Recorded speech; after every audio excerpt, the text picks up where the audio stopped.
Hello there, and welcome to Speaking of Our Words, radio programming that brings you the wide range of voices, stories, and forms of local writers, and offering you some insight into their creative process. My name is Christy Guire. I teach creative writing workshops at Columbia College Chicago, and I am your host.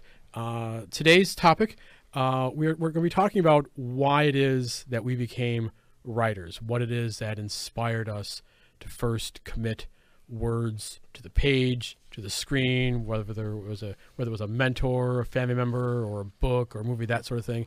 We have a full house of open mic readers, and as we go around introducing them all, they're all the regulars here today. They're going to talk a little bit about what it was that got them into writing. The first piece I have here, though, is from regular contributor and regular absentee reader Richard Bell. This is a short story of his called Hand Puppets. Richard Bell is the author of Life Seemed Good, But. Here it is from Richard Bell. It has always been my belief that we do not use enough hand puppets in our daily lives, whether to add flair to a conversation, enhance a sales pitch, or for a little comic relief. I think puppets make the world a better place because they are amusing and help us take ourselves less seriously. Think of how they could cheer up victims of natural disasters like hurricanes and tornadoes. With this in mind, I took an old white sock and, with a magic marker, drew on eyes and a funny nose and named it Mr. Sock. I took it everywhere and used it to talk through at opportune times, like a ventriloquist's dummy. It allowed me to be funny and yet say important things I am normally reluctant to say, like, get a job, chew with your mouth closed, and stop staring at me. I also used it at job interviews and when trying to get a date. However, Mr. Sock was not at all politically correct, and a few times got me in trouble, like when we had to stand in the waiting line at the unemployment office. Those people don't cheer up easily. Eventually, the puppet got fed up with me putting words in its mouth, and one day it began putting words in my mouth, expressing itself through me. I told Mr. Sock that he was being unreasonable, but the thing had a mind of its own by then. I wondered if I was headed for the loony bin, but Mr. Sock calmly assured me I wasn't. He claimed that, scientifically, I was merely an extension of his personality, and I needed to keep him on my hand permanently. According to the Sock, I still had a lot to learn about the nature of consciousness. He sounded like an authority, so I thought, okay, let's see what happens. The first thing he made me do was give him most of the money in my savings account. Second, I had to create an online identity and website for him. Then he began to micromanage my life, telling me what I could and couldn't do, which I didn't like. Mr. Sock deprived me of food and sleep and often repeated the same thoughts over and over to make me memorize his views. He cursed and was mean to me when I resisted, and even punched me on my other arm a few times. I'm glad I didn't draw any teeth in his mouth. He proclaimed that my family and friends were my enemies, since they didn't share our goal of making the world a better place through sock puppets. I had to discontinue all contact with them and only associate with people who spoke through puppets. This supposedly makes me happy. Our new movement, called Puppetology, is growing quickly, recruiting followers at airports, colleges, and through a thick book that makes outrageous claims. Luckily, some people will believe anything that's printed in a book. Trust me, it is not a church, and we don't prey on the insecure looking for meaning in life. Not much, anyway. Several average Hollywood stars joined and gave us lots of money without being blackmailed, so now we're better able to spread the word and buy expensive office furniture and hire security staff and lawyers to protect us. Mr. Sock even has his own office that I'm not allowed into. I have to stand at the door with only my arm inside while he has his secret meetings. Wait a minute. He just ordered me to give you the following message. Wear a sock puppet on your hand. It's the only way to find out who you truly are, bring peace to planet Earth, and allow the remaining delightful sock life forms to transfer into our dimension. I'd listen to him if I were you. Commentary on this story by the author. Comedy can really backfire sometimes. And thank you, Richard Bell. All right, very good. I have a little bit on why Richard Bell is into writing. We will get that we'll get to that later in the show. But our first in-studio reader is going to be Wally Gascoigne. Hello, Wally. Hi, Chris. Wally, what do you have for us? And if you could, talk a little bit about what it was that made you want to become a writer. Several things. Well, one thing for certain, it was Mrs. Duncan. She's a professor at Carthage. She's an amazing English teacher. She knows every piece of literature almost ever written, and she got me into the classics. Tennyson, Poe, and all the good stuff. And she had a writing class there that I took, and I didn't think I could write. I just took it just for the hell of it. Seemed like an easy class for easy credits. But I started reading other people's works, and I'm like, if they could write, I'm sure, and they get published, I'm sure I could write and at least get pass by a little bit.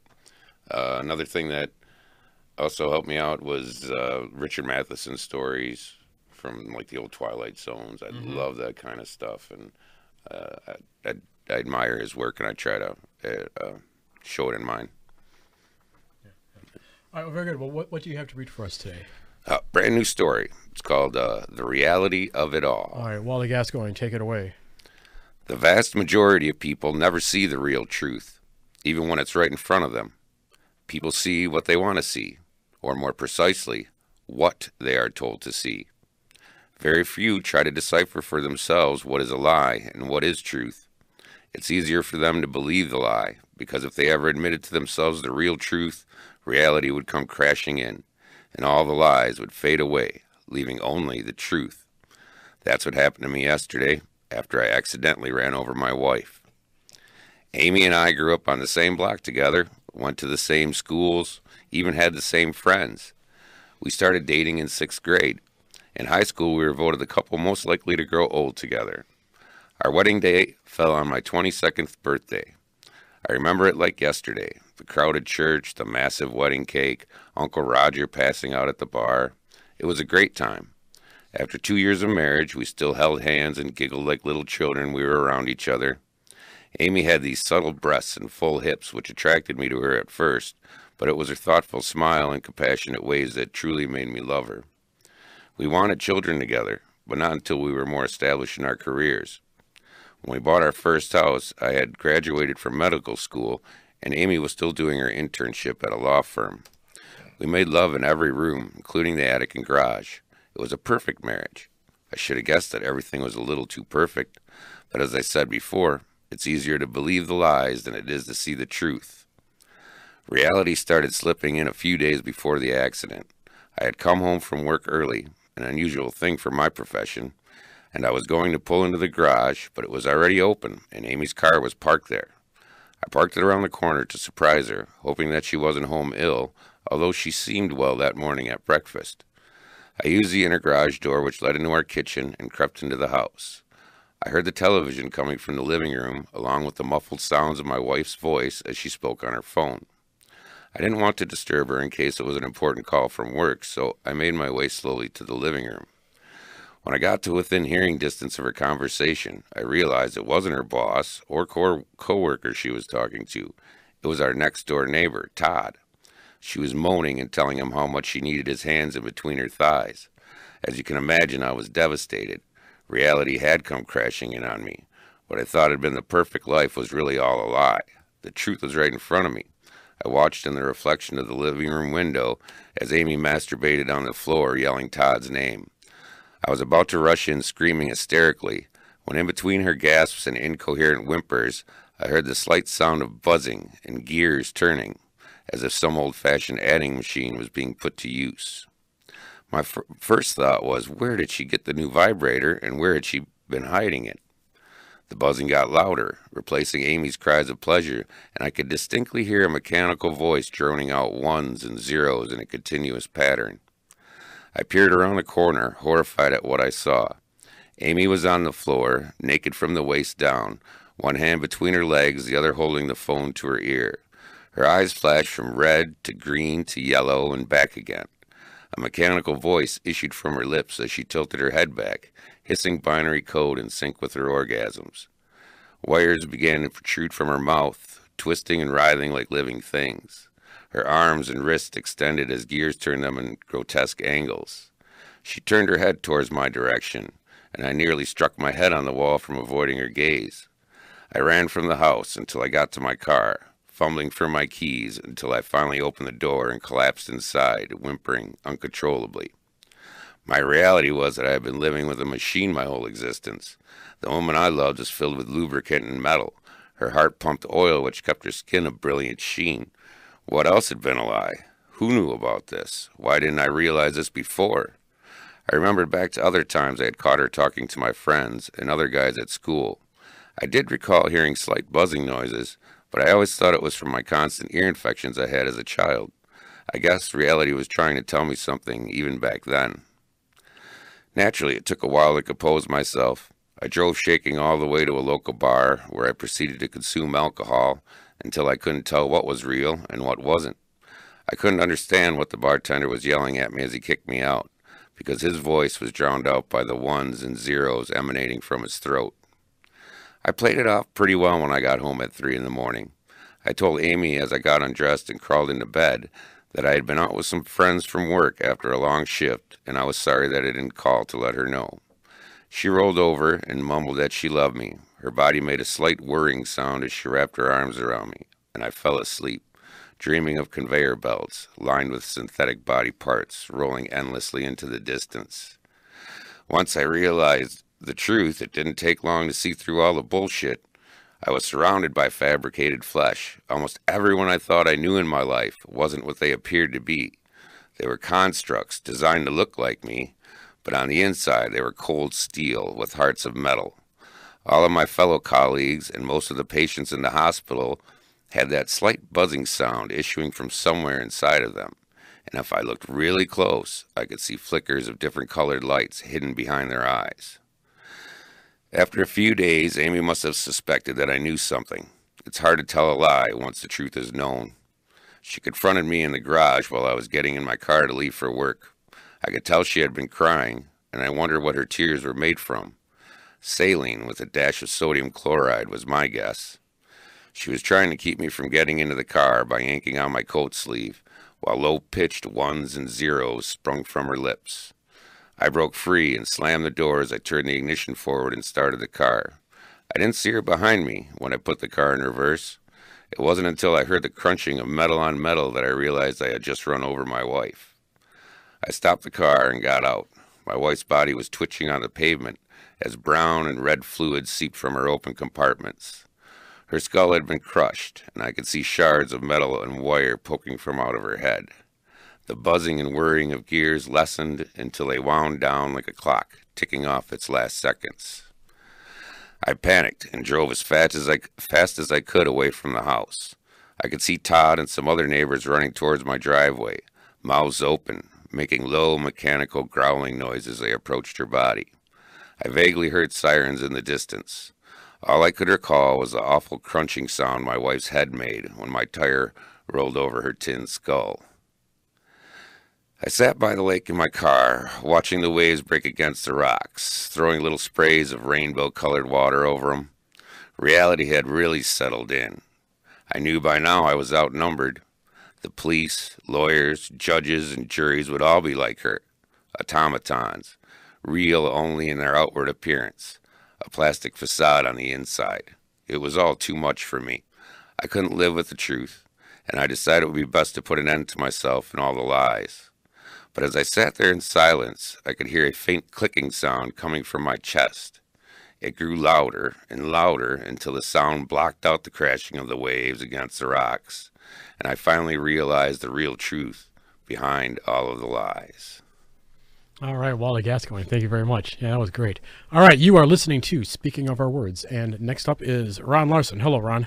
Hey there, Chris. Ron, what do you have for us today, and what was it that got you into writing? I know you've been sort of mulling this over since we got into the studio today. Yeah, first of all, I just have to say, Walter, that you're freaky. That is amazing. So what was the question, Chris?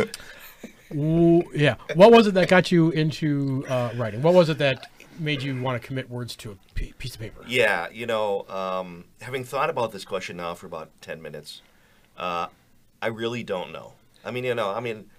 I don't know. I mean, I can remember writing my first story in 7th grade, and I remember what it was about, and everything. It just was a desire to kind of create this stuff, to create, you know, right, you know. I think the real answer is probably, you know, some deep-seated psychological reasons for acceptance and approval, and yeah, so, you know, insecurity. You know, that's probably the real reason, I'm sure.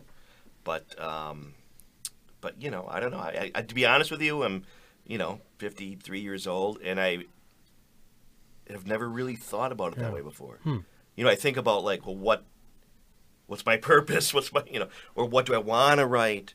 I never really think about why do I want to write. Yeah, yeah. I mean, I suppose it might be worth thinking about. Okay, yeah, all right. Well, what do you have for us there? What do you want to read? Yeah, but that was a real, that was a downer, man. But, you know, I mean, so I got a couple pieces here. My life is a fairy tale. It's the beginning of that. And then I have another list of something. But, you know, let's try and, you know, I don't know, this may not be a good time, but I have written some stand-up material that, do you want me to Yeah, go ahead. Yeah. give it a shot? Yeah, give there? it a shot. We'll try to, you know, lighten up the atmosphere a little bit. You know. Okay, so just pretend I'm on the stage of Fusion. Next up, Ron Larson. Applause, applause, applause. Get up there. All right. Well, thank you. My name is Ron Larson. I am not a murderer, a rapist, or a pedophile. I've got a lot going for me. Actually, I'm feeling pretty good about myself. Okay. So if I were to, so you guys heard that one already. If I were, okay, so let me think here. If I were to put an ad on a dating website, okay, it would read, single white male, 53, unemployed, living with parents, seeks soulmate. Actually, it's not really true. My parents are dead. Natural causes, by the way, I just want you to know. Okay, you know, I'm very concerned about global warming. As a consequence, I will wear the same underwear and not take a shower for a week, for days on end, because I'm trying to reduce my carbon footprint. You know, trying to save water with doing loads of laundry and electricity. Same thing with the showers, you know. That's very important to me. Look, you know, I have every once in a while I'll have to go to a meeting, have to go out in public, have to meet somebody, so I will have to shave and take a shower. And I will. And I figure, you know, this is a really good opportunity to change my underwear. So I will. I mean, it's like killing two birds with one stone. So, you know, I'm just trying to save the planet, people. That's all. But there's been something been bothering me, you know. I can't, I'm confused. I don't know, either I'm a heterosexual male or a lesbian trapped in a man's body. I'm not sure which. I'm not very good with like, you know, like carpentry and stuff like that. And so maybe that means I'm a heterosexual male. I don't know. You know. And also I had another idea too. I was thinking, you know, look, there's Alcoholics Anonymous, there's Narcotics Anonymous, there's Overeaters Anonymous, you know, Gamblers Anonymous. For the longest time, I've wanted to start Underachievers Anonymous. But I just haven't gotten around to it yet. Okay, I could go on, but that's about all I have. Actually, there is one more. It's one of my dreams, always combine stand-up comedy and interpretive dance. Fortunately for you, I haven't gotten to the interpretive dance part yet. Okay. All right, so that's Very nice. I'm working on it. Very nice. So should I be embarrassed by that? No, that was good. Not at all. Not at all. Yeah. Okay. That was good. Okay, so 2.5 pages here. So this is the beginning of something. My life is a fairy tale. I'll try not to read it with that tone of voice. Once upon a time, there was a young man who grew up in a medium-sized town in the middle of a large country. He was a curious young man, interested in many things. He wanted to travel the world and experience adventure. Always interested in things military, he secretly wanted most of all to experience war. So, when he was old enough, he joined his country's army. He wanted to experience what it meant to be a soldier. He wanted to know the hardship and the discipline, the suffering and the loneliness of the life of a soldier. But he also wanted to know the pride, the sense of accomplishment, and the camaraderie that came with it. And so he did. But alas, his country was at peace. There was no need for him to struggle against an enemy or against his own fear, risking his life to protect his fellow soldiers or his friends and family far away from where he performed his soldierly duties. When the time came for him to decide to continue being a soldier or go back to his family and friends in the medium-sized town in the middle of a large country, he decided to go back home. The reality of being a soldier, when there was little need for soldiers, was not enough for him. Satisfied and disappointed at the same time, he left his country's army and went home. Yet the original urge persisted. Then I have an ellipses. That's all I got so far. Okay. All right. I've realized that, there are these drug names, right? Names of drugs like, Prozac or whatever. And I'm just for some reason lately I've noticed these names on these commercials on TV, and I'm like, they're beautiful. They're like amazing names, and I see them as characters. You know what I mean? So I've just started this, so I have like a dozen names, right? Okay. So this is what I'm thinking. So this is, I think, can I use these? Are they? I know they're like copyrighted. You know what I mean? I can't, but I don't know. We'll see. Okay, ready? Eloquus. This is a lord, a prince. Humera, a mature woman, a wife, she is compassionate. Genuvia, a young woman, an ingenue. Kybella, an antagonist, a woman, I think, who has grievances and ill intentions. Latuda, a young adult woman, she is troubled. Lyrica, a young adult woman, she is positive, if naive and unrealistic. Otezla, a midlife woman, an aunt, possibly Jewish. Taltz, an elderly man, probably paired up with Otezla. Is he a wise or a fool? I'm not sure. Tujeo, a young adult man. He's impetuous, hot-headed. Victrolis, a warrior, ambitious. Morona, a fashion label at Target. There you go. I'm working on it. I got more coming up. All right, very good. Well, Ron Larson, thank you very much. Good stuff. Good stuff. All right. You are listening to Speaking of Our Words, and next up over here is Jim Payne. Hello, Jim. Hiya, Chris. Good. Real good, Jim. Thank you very much. Jim, what do you have for us today, and what was it that got you to want to write? I want to tell you why I write. Very good. I've Jim got Payne. some ideas. Jim Payne, take it away. I was always amazed by people who could create art, whether on a canvas, at a piano, or a story. I thought it was great to be able to create something, even though I showed no ability, much less talent. I struggled reading and hated writing. Music lessons lasted one song. I wasn't an artist.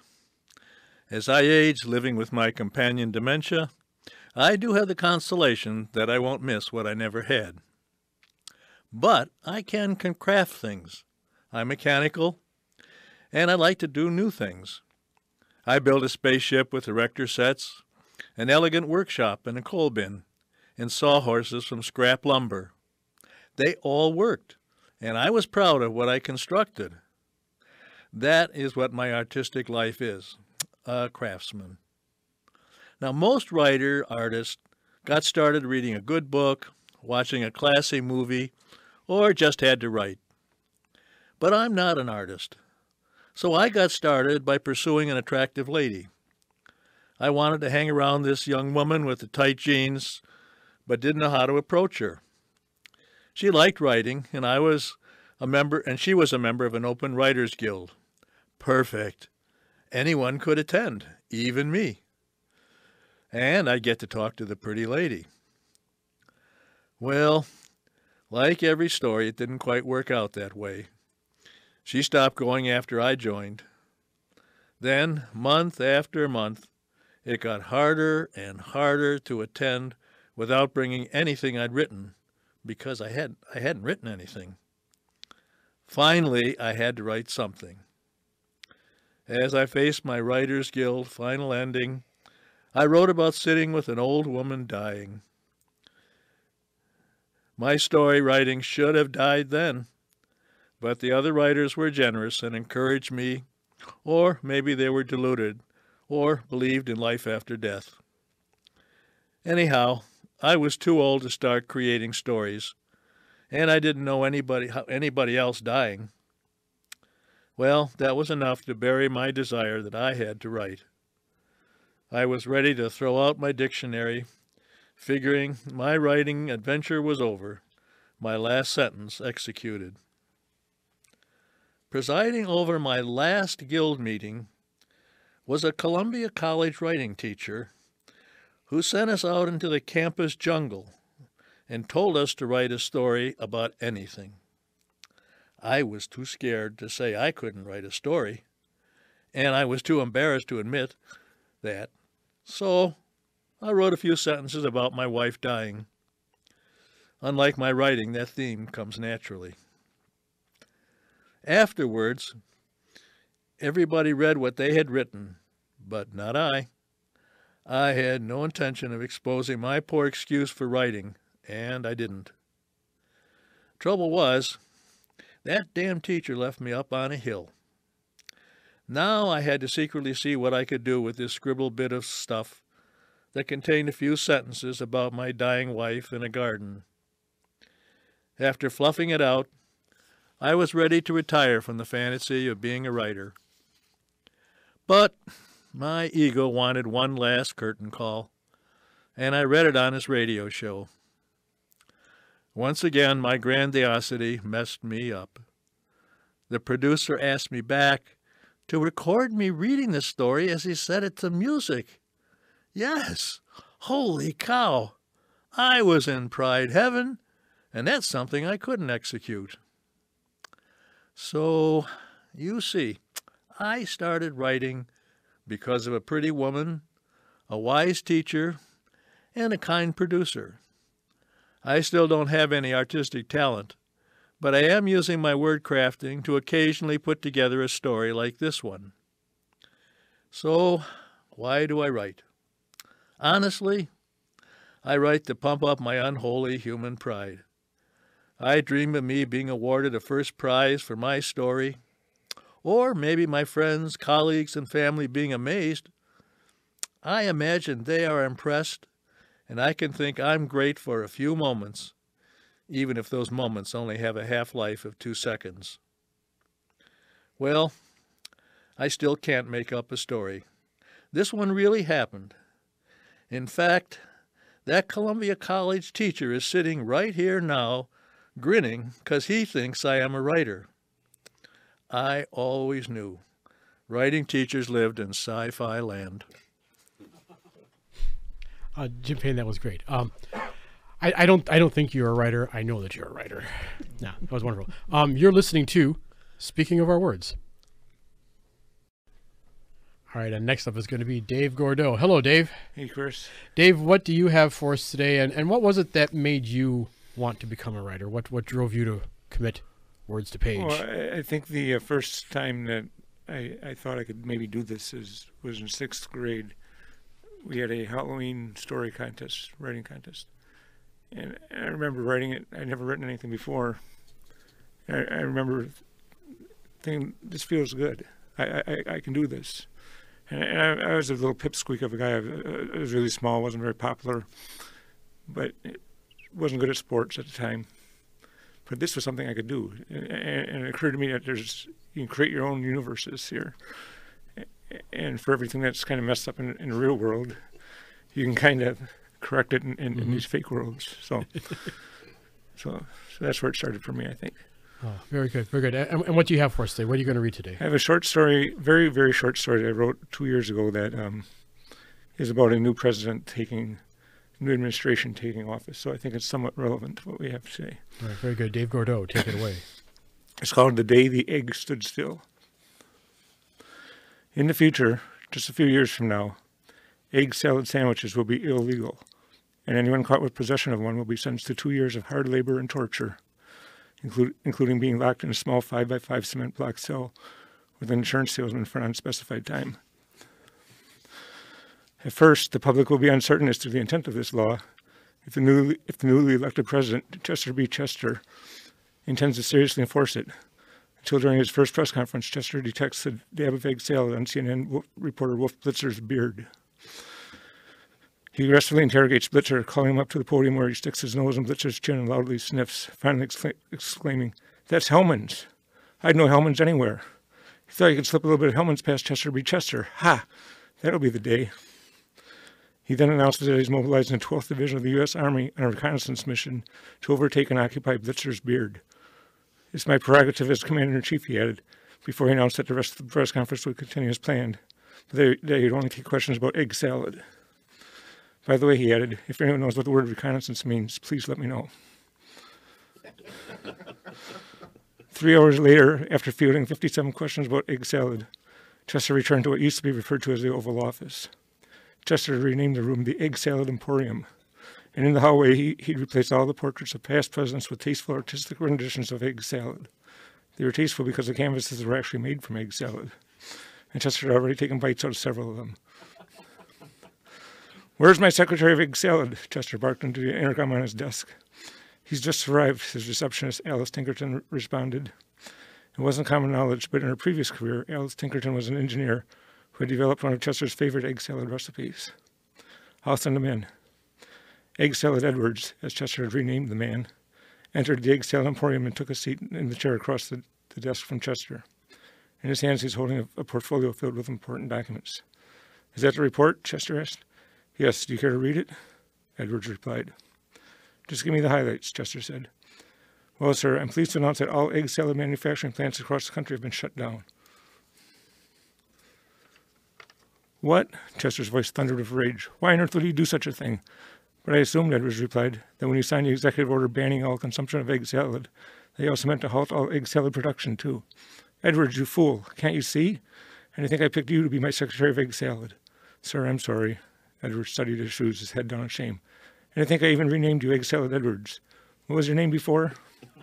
Joe Malone from Dubuque, Iowa." "And what did you do?" "I was a shoelace salesman." "Well, I'll give you 24 hours to get all the manufacturing plants in operation again. I expect to double, no triple their production level. We need a healthy GDESP. GDESP? Gross domestic egg salad product. For a guy named Egg Salad Edwards, you sure don't know much about egg salad, do you?" "I guess not. May I ask, sir, if the consumption of egg salad is illegal, why do we need to increase production?" "Oh, Edwards, you are an idiot, aren't you?" "I suppose I am, sir." "It's for me." "What's for you, sir?" "All of the egg salad. All the egg salad in the United States will be mine and mine alone. Then we'll expand until I have all the egg salad in the Western Hemisphere. Ensalada de huevo, as they say in Spanish-speaking countries. Then the world. So it begins the most glorious period in the history of the world. After declaring martial law, Chester will continue to rule the United States, consuming nothing but egg salad for the next 27 years, making the United States of egg salad as Chester eventually renames the country, the undisputed dominant superpower in the sandwich salad race. Russia will make major advances in chicken salad and China in tuna salad, but neither will come close to Chester B. Chester and his vast egg salad empire. All right, Dave Gordeau, thank you very much. You are listening to Speaking of Our Words. And next up over here is Troy McDonald. Hello, Troy. Hello. Troy, what do you have for us today? And what was it that made you want to write?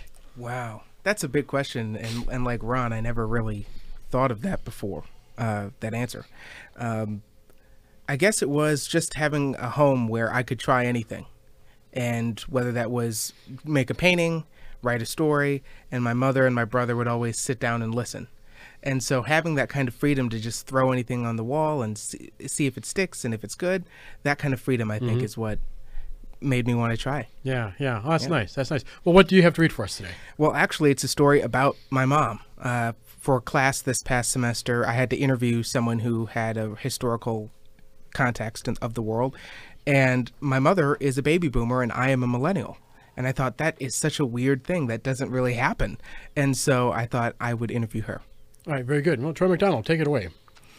Thank you. Have you ever wanted something so bad that you could taste it, feel it, envision it? On January 9th, 1992, my mother, Susan McDonald, finally got her wish. At the age of 41, she gave birth to her first of two sons. This made my mother a baby boomer who gave birth to a millennial. two of the most transformational generations in history, bound by a common relationship, mother and son. This is rare. A quick Google search yields not one result on the first page. However glaring the age difference, it cannot take away the stark similarities of the generations. I decided to talk to my mother one-on-one about her experience raising a millennial. Now, millennials are the generation born from the 80s to the late 90s. They represent a diverse generation that supports the legalization of marijuana, gay marriage, and other once taboo social issues in America. According to Pew Research, over 71% of millennials support gay marriage, and over 68% support the legalization of marijuana. They are now the most populous group in America. Baby boomers were born after World War II, and they completely rocked the establishment. The Beatles, Motown, and the Summer of Love in the 60s challenged the traditional way of thinking at the time. They fought for women's rights, civil rights, LGBT rights, among many others. They cracked the door that millennials are now running through. My mother was born in 1950 in Chicago. She grew up 30 minutes south of Chicago in Markham, Illinois. My grandma and grandpa met in the 1940s, and her family was middle class. My mom walked to school every day with her friends. Her home was immaculate. My grandmother was a stay-at-home mother. On the other hand, my mom was a single parent. My father skipped town. I only saw him 5 times in my life. He blamed my mom. She blamed the alcohol. He tried to be a good man, but I was on my own, she added. That's one thing she wishes this generation could have gotten better: family. It's not as important as it was. In fact, most people put emphasis on the moments when kids leave the family, something she's entirely not ready for. She was a protester. My mom and her best friend, Fran, who became my aunt, would rally for African American and civil rights on the south side of Chicago. My mother worked at Jewel to pay her bills. She had a huge afro. If the afro could sing, it would scream James Brown's "I'm Black and I'm Proud." We loved Motown, she said, and James Brown, it kept us alive. Ironically, as she grew older, her faith diminished. My brother and I were born, and her biggest goal was to get into a better neighborhood, which was a quote for white. I wouldn't have survived otherwise. I've often questioned my own identity because of it. I haven't experienced racism directly. I was one of the smartest kids in school. I was always respected, and I diverted away from the roots she worked so hard for. There were some things my mother and I couldn't run from. Both generations had their defining moments. The death of JFK and Martin Luther King Jr. shaped the boomer viewpoints. 9/11 shook young millennials to their core. Some would elevate the election of President-elect Donald Trump among the same level of discord. At the center was both generations' perceived sense of control. Boomers and millennials both believed that they controlled their own worlds, or at the very least had the power to shape it. My mother moving from the south side of Chicago to Vernon Hills, a posh suburb, is proof of that. Martin Luther King Jr. and JFK taught me that I had to create my own destiny.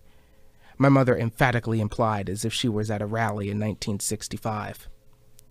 In an on-demand economy, millennials are uncomfortable with what they cannot change. They can control what music they listen to, when a car will pick them up, and what content to watch every second of the day. Millions of options exist. Boomers had a similar sense of freedom. The highway project was being completed, allowing young boomers to travel across the United States. Cars and Motown were designed just for them. No wonder most young people aren't happy with the election. Most millennials aren't happy. We didn't create them from scratch in our own image. There comes a time when you cannot change culture, but only observe it. My mother has grappled with this. At times, she wants to learn about Snapchat or Facebook. She will want to fight the system, which she still believes is oppressive to her and other Americans. At other pivotal moments, she is complacent with watching Law & Order SVU on, God forbid, an actual television at a certain time. Internally, she's grappling with her son having the same drive she once had, knowing the end result is devastation. If her generation failed, so will mine. She's been down this road before. Dents, bruises, and decades of national scar tissue line her face. We wrapped up our discussion talking about my future goals. She said, "I just want you to be happy and healthy. You've got to keep trying, Troy. Reach for your dreams," she said, smiling with the depth of sincerity every child hopes for. When I graduate from UW Stout, I will be the first person in my family to obtain a bachelor's degree, contributing at a whole nother level. And you are walking across the stage, she added. My mother gripped her coffee a little tighter, almost as a crutch, possibly knowing that my dreams aren't entitled to come true, knowing the pain headed around the corner, even with a degree. My mother wants me to be successful. She can envision it. She knows the obstacles that lie ahead. One day I will fall in line, understanding that the rosy, summery, flowery world that I believe will cease to exist. It will then be my obligation not to kill that glimmer of hope she instilled in me for the next generation, until they figure it out. Every generation figures it out. All right, very, very nice. Very nice. Troy McDonald, thank you very much. You are listening to Speaking of Our Words. And I'm going to read a little piece here from Richard Bell. Richard Bell wanted everyone to know why it was that he became a writer. So I will read this. Hi, my name is Richard Bell, and you are not hearing my voice. You are hearing someone reading this for me, if in fact this is being read. By the time you hear these words, I will be dead. No, just kidding. Sorry. I started writing in 2004 as therapy because of some stress in my life. My wife had leukemia, and we were both being laid off from our jobs at the mortgage company. So before I was let go, and with little to do at work, I wrote a short little story about a rabbit, a tiger, and a cow. When it was finished half an hour later, I was convulsed with laughter. It was the funniest thing I had ever read in my entire life. I was careful to slip under my desk so people would not think I was cracking up. Much later, upon reflection, I see that I was cracking up. Writing was my outlet for the powerful emotions that were threatening to overwhelm me and drive me shivering into a dark corner to starve on the breadcrumbs of cruel fate. After my spouse recovered, I continued to write. Finding another job was not that easy, so I took a succession of temp jobs to help pay the bills. Then one summer afternoon, 3 giant eagles snatched me off the street as I was walking to the mailbox and carried me to a mountain in a place called the Misty Forest, where I learned all about their folklore and was instructed to never repeat a word of it to anyone. 2 years later, or was it 2 minutes, I was returned home and immediately proceeded to write down everything I had learned to share it with the world. It is now in a book called Life Seemed Good, But. Upon the initial publication of these stories, the FBI took me to their secret laboratory under Lake Michigan to learn the truth. All they really learned was that I like to repeat certain thoughts over and over in a sing-songy voice until I get bored, or another thought takes its place. I think everyone should learn to write, but not everyone should sing out loud. That is the truth. Another truth is that fish swim in water and cats lick their paws, but that is another story for another time. Thank you for listening to my little story. Your radio will now explode. Richard Bell, thank you very much. Excuse me. I would talk a little bit about why it is that I became a writer, and then I have a little bit that I'm going to read here. I think what made me want to become a writer, everyone thinks that it is because of the little movie called Star Wars in 1977 that made me want to become a writer, and I think that is it. But I recall writing, actually rewriting episodes of the old Bill Bixby version of The Incredible Hulk. Everyone remember that TV show? And because, cable TV hadn't been invented at that time, for those of you who are listening and are young that don't know a day without cable TV, we used to not have it. And shows didn't repeat the next week or the next month. They were on and then they were never on again for a while. And I desperately wanted to relive, for whatever reason, that television show. I really loved that show when I was a kid. So I took it upon myself to rewrite those episodes so I could relive them, so I could see them again in my mind.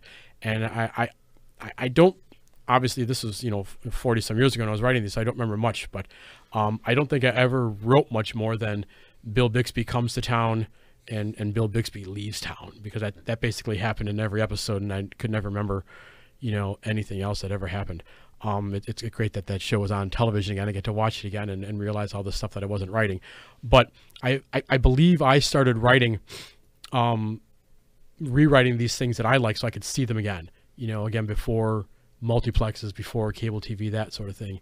And when I started writing my own stories, again, when I was quite young, not too long after The Incredible Hulk was on TV, I wrote the stories that I wanted to see made into movies or television shows. And, lo and behold, about 4 or 5 years later, I'm reading an interview with George Lucas and Steven Spielberg on the set of Raiders of the Lost Ark in 1981, one of my favorite films of all time. And lo and behold, they said that they made the movies that they had always wanted to see. And I thought that I had found kindred spirits, and ever since then I had been worshiping everything that the two of them do. And that is, I think that is the reason why I write. The stories that I write are the things, I think I always wanted to make movies. I never thought I would actually be a writer, but I knew they always had to be written first, right? But my intent as a kid was to make movies, and I suppose someday I will, perhaps make movies. I don't know, but I'm very much enjoying writing these stories down and living in these worlds that I create. And one of the biggest problems I have as a writer is finishing things, because I just truly enjoy living in the worlds that I put on the page, and I don't want it to end and go away. So that is, I think that is why I committed words to page. I always knew at a young age that's what I wanted to do. And another reason why I thought of this particular topic was very recently, that Carrie Fisher passed away, and her mother, Debbie Reynolds, one of my other all-time favorite movies is Singing in the Rain. I got to watch that when I was very young, probably one of the first times when we had cable TV, when I was about 10 or 11. And George Michael passing away, and all of 2016 was just a terrible year. So I thought what I would read a little bit from today, for a few minutes. This was an essay that I wrote. I've read many things on this show over the past many years from this collection, from my essays of my collection of everything Star Wars, and it's quite possible I read this essay many years ago on this show, but this is a sort of tribute to Carrie Fisher / Princess Leia that I wrote. No, I don't know, it's probably about 10 years ago, maybe now, when I first wrote this. So we'll read a little bit of this, and then we'll see what happens. And this essay is called, Aren't You a Little Short for a Stormtrooper? My first celebrity crush was Jodie Foster, Candleshoe in the original Freaky Friday. In my 6-year-old eyes, she was a goddess. Is it possible to be in love with someone when you're that young? And plus, she was an older woman. Well, maybe 6 years older than me, which I guess was twice my age.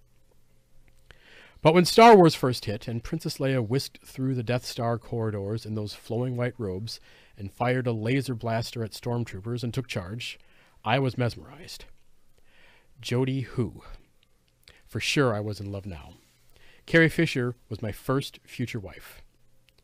It wasn't necessarily the character I was in love with, because I knew the difference between that and the actress. Princess Leia was hardly my favorite character, and not because she was one of the only women. But come on, she's competing against Han Solo and Darth Vader. But I was in love with the actress Carrie Fisher. Slender, beautiful face, and for most men over the age of 6, boobs. When I was 10, I wrote letters to the leading actors of The Empire Strikes Back: Mark Hamill, Harrison Ford, Carrie Fisher, and Billy Dee Williams. They were just fan letters, saying I liked them in the movie and could I get an autographed picture. The official Star Wars fan club would forward these letters to the actors, who must have received hundreds. For Mark Hamill, Luke Skywalker himself, I got a form letter that summarized his career. He had a bit part once on General Hospital and actually did some work near the town in Japan where I was born, around the time that I was born. But my letter to Carrie was kind of like a love letter. I used more adjectives to describe how I liked her as Princess Leia and told her how beautiful she was, and I asked for a picture of her as Princess Leia. A few weeks later, I received a large envelope in the mail marked Photo, Do Not Bend, and which had some blue ink soaked through. I tore it open, and I swear my heart skipped. Inside was a black and white glossy headshot of Carrie Fisher as Princess Leia in her Bespin prisoner outfit, signed Galactically Yours, Carrie Fisher. Immediately, I had my mom buy me a picture frame. I didn't tell her what for. This was my little secret. I slipped the picture in the silver-rimmed frame and stuck it on my desk. In an interview in Bantha Tracks, the newsletter of the fan club, number 16, May 1982, Carrie was asked about fan mail. She said that at first she got a lot of love letters from sweet 9-year-old boys. My heart skipped again. She was talking about me. She had to have been talking about me. I mean, I was 10 when I wrote it, and maybe I mentioned how old I was, and maybe I didn't, but my future wife was talking about me in the newsletter that thousands of other fans were reading at the exact same time. That was just like, wow, right? Did she remember me specifically?